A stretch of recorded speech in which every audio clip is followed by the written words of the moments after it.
Muy buenos días, como siempre es un gusto saludarles en este cierre de semana para traerles un nuevo análisis derivado de un proyecto que se presentó ayer en el Congreso Nacional que aborda un nuevo proyecto de amnistía política.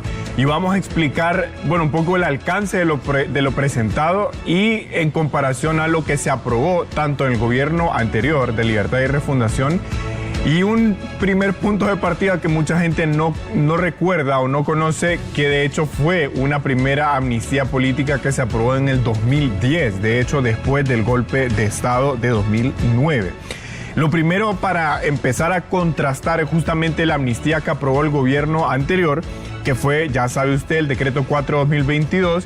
En el momento que se aprobó, todavía no se había resuelto la crisis política de la Junta Directiva del Congreso Nacional. Eso creo que contribuyó justamente a la inconstitucionalidad que debió declarar en su momento la Corte Suprema de Justicia. Ahora, la parte más controversial de esa amnistía es la que usted ve en pantalla, que básicamente abre mucho o abrió la aplicación de la amnistía no necesariamente solo a actuaciones de funcionarios públicos en el contexto del golpe de Estado, sino a actos propios de sus funciones públicas que no necesariamente se relacionaban a las actuaciones vinculadas a los hechos del golpe de Estado. Y usted puede ver en la parte final que agregaron la colita en ese momento de que los procesos que enfrentaron estas personas tenían que calificarse como políticamente motivados. Pasó todo un proceso de aplicación de esa amnistía y fue el caso del exalcalde de San Pedro Sula, Rodolfo Padilla Sunseri, el caso emblemático, que luego dio paso a un análisis de la Corte Suprema de Justicia de si era o no era inconstitucional la amnistía. Al final, la Corte Suprema de Justicia reconoció la constitucionalidad de esa amnistía y dijo que para poder determinar cuando un delito fuera un delito político se tenían que considerar las 4 cosas que usted mira en pantalla.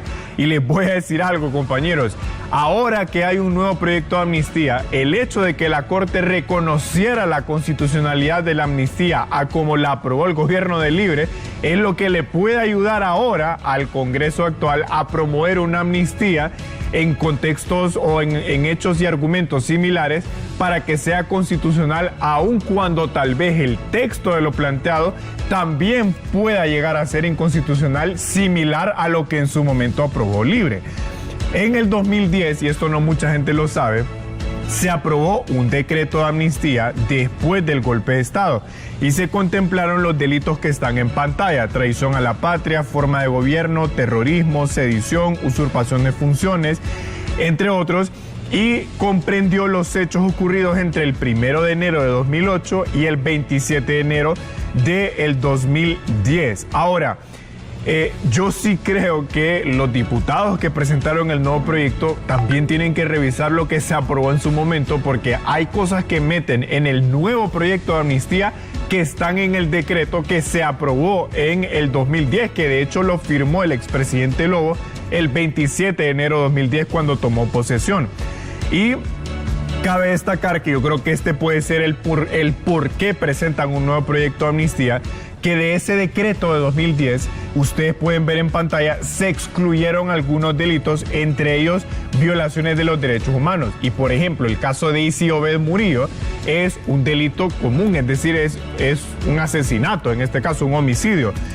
Y por ese caso es que se da la acusación en contra del general Romeo Vázquez. Ahora, en su momento, porque acuérdense que como estamos hablando de hechos del 2009, es el código penal vigente en ese momento el que aplica, y ese código ya determina cuáles son delitos políticos. Es decir, como se dijo en el caso del gobierno anterior, uno no puede crear un catálogo de delitos políticos porque ya en ese momento el código penal los establecía. Ahora, ¿qué dice entonces el proyecto actual que presentaron ayer en el Congreso Nacional? Bueno, que la amnistía cubriría a personas contra quienes se haya ejercitado acción penal pública en contextos de persecución política y judicialización institucional derivados del conflicto político iniciado en 2009, pero ellos extienden sus consecuencias hasta 2025 y los procesos impulsados en el periodo pasado. Esta es la novedad del proyecto, que extiende la aplicación de la amnistía a hechos que a su vez se extienden hasta el periodo de gobierno anterior, es decir, los procesos judiciales. Y aquí es donde usted puede ver los delitos que contemplan o los escenarios que le aplican a los funcionarios o exfuncionarios de ese momento. Ahora, en resumen, yo les voy a decir, compañeros, que sí creo que la amnistía presentada ayer es muy amplia, muy abstracta y puede beneficiar a personas que no necesariamente fueron perseguidas políticamente, porque además, como ya lo reiteré, el Código Penal vigente para el momento en que ocurrieron los hechos ya determina cuáles son los delitos políticos. Y no podemos desconocer tampoco, ¿por qué digo esto? Porque si se promete o se promueve una amnistía muy general, entonces el problema es que pueden beneficiar otra vez a personas que no merecen ser beneficiadas en un contexto que la Comisión Interamericana de verdad sí reconoció que hubo violaciones de derechos humanos en el contexto del golpe de Estado. Pero todo esto, desde mi punto de vista, para ir cerrando, el analizar los casos que se iniciaron judicialmente el periodo anterior parte de lo que vemos en pantalla.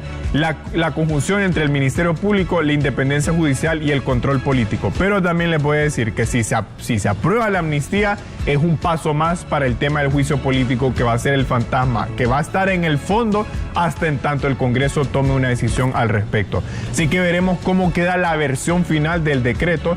El proyecto presentado ya tiene la orientación que les planteé en este momento. Veremos si se aprueba. Así que ha sido un gusto, compañeros. 65 votos. 65 votos. Y estaba apoyando liberales y nacionales, así es que muy eso probable está que fijo. se vaya a aprobar. Alex. Sí, el próximo martes se va a aprobar. El martes. Sí, veremos. Luego viene la Semana Santa y se olvida. Se olvida, exactamente. Bueno. Siempre para aprobar decretos polémicos se buscan fechas especiales. Bueno, buenos días.